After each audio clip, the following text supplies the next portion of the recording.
आप सभी का स्वागत है आपके अपने चैनल विद्यावादी में। आज हम हिंदी के बुक रिमझिम के कक्षा अध्याय 4 के बारे में बात करेंगे। नन्हा फनकार। नन्हा फनकार के बारे में मैं आपको एक रोचक तथ्य बता दूं कि नन्हे फनकार में एक छोटा बच्चा होता है जिसका नाम होता है केशव। केशव जो है वो आगरा में रहता है, ठीक है।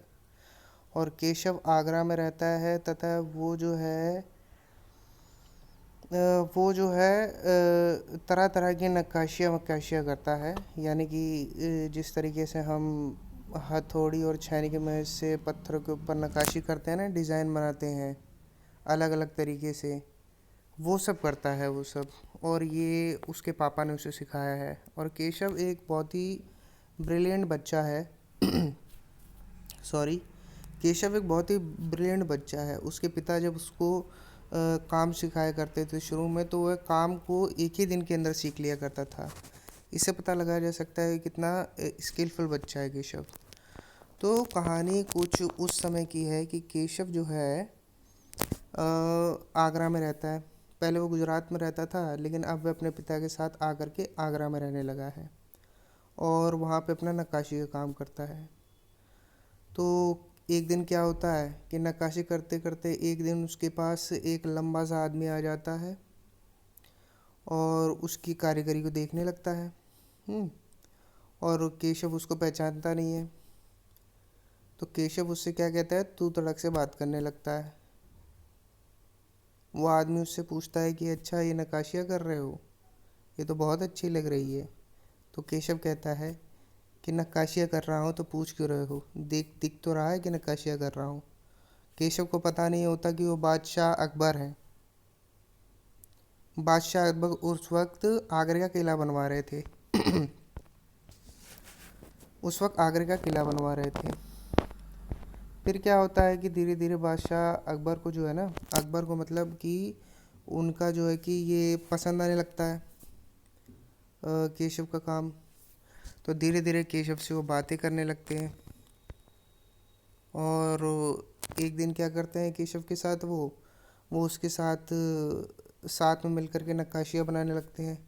तो इससे पता चलता है कि अकबर कितना अच्छा व्यक्ति था, कि वो गरीबों के साथ जा कर के, स्किलफुल लोगों के साथ जा कर के उनके काम को सीखने के लिए इच्छुक था। तो ऐसा जो है कि अकबर किया करते थे। तो इसमें जो है कि मेन चीज़ ये है कि इसमें हमें अकबर के द्वारा एक नए शहर को बसाए जाने के बारे में बताया जा रहा है, जिसका नाम है सीकरी, फ़तेहपुर सीकरी। अब फ़तेहपुर सीकरी की कहानी इसमें ये है कि ये क्या होता है कि आगरा जो है, अकबर आगरा में रहता है, आगरा शहर में रहता है। तो आगरा शहर में वो रहता है, तो उसे ऐसी क्या ज़रूरत पड़ गई कि भाई उसने अब एक नया शहर बसाना शुरू कर दिया, जिसका नाम उसने फ़तेहपुर सीकरी रखा। तो इसके पीछे की एक कहानी है। वो कहानी मैं आपको यहाँ दिखाता हूँ। देखिए, यहाँ पे मैं आपको दिखाता हूँ कि बादशाह अकबर की कोई संतान नहीं थी।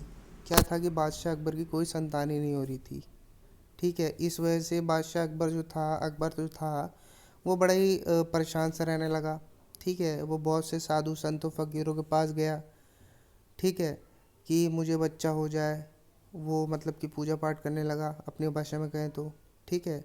एक दिन क्या हुआ, भटकते भटकते बादशाह ख्वाजा सलीम चिश्ती के पास सीकरी आ गए, ठीक है। तो इसमें जो है कि ख्वाजा सलीम चिश्ती के भी बारे में दिया गया है, आप गौर करिएगा, ठीक है। और ख्वाजा सलीम चिश्ती सीकरी में रहते थे। तो क्या हुआ कि जब अकबर सलीम चिश्ती के पास गए, तो इससे क्या हुआ कि सलीम चिश्ती की उनके ऊपर इतनी मतलब कि आशीर्वाद रहा कि उन्हें 3 संतानें हुई। तो इसी की खुशी में, या ये कह लो कि अकबर ने सलीम चिश्ती को, ख्वाजा सलीम चिश्ती को जो है कि भेंट देने के लिए सीकरी में एक नया नगर बसाने की जो है कि उन्होंने शुरुआत की। और इसी कारण से अकबर के जो 3 बेटे थे, शहज़ादा सलीम, मुराद और दीनियाल, उनमें से उसके सबसे बड़े बेटे का नाम अकबर ने शहज़ादा सलीम रखा। क्योंकि ये देखिए आप, ख्वाजा सलीम चिश्ती, और पहले बेटे का नाम अकबर ने रखा ख्वाजा सलीम चिश्ती से खुश होकर के शहज़ादा सलीम।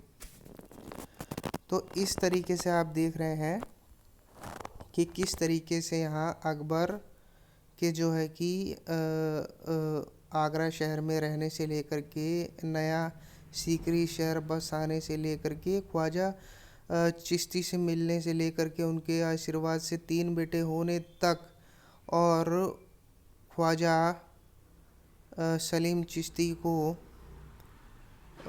भेंट देने के लिए उन्होंने क्या किया, एक सीकरी शहरी बसा डाला और अपने पहले बेटे का नाम उन्होंने शहज़ादा सलीम रख दिया। समझे? तो इसमें ये चीज़ दे रखी है इस कहानी में। बड़ी इंटरेस्टिंग कहानी है ना? कैसी लगी आपको? कमेंट में ज़रूर बताइएगा।